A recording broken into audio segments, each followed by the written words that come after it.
Hello everybody, this is a little update on my project related to my hard drive clock. So I just want to show you a couple of nice patterns.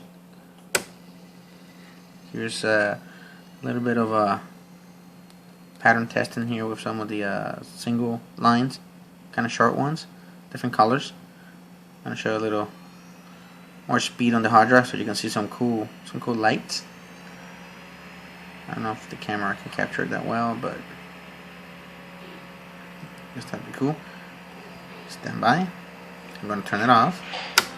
I'm going to show you a different kind of pattern that I have now. 1, 2, and 3. Here's a little nice pattern that I'm going to show.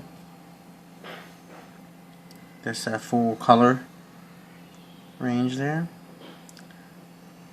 and when you increase the speed it kind of gets unstable, although it's a nice slideshow, right?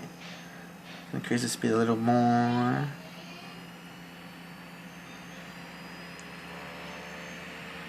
Kind of gets a little distorted, but it kind of gets the idea through. Slow, there you go. And we'll slow it down. It was only a little slip. Alright, thank you for watching.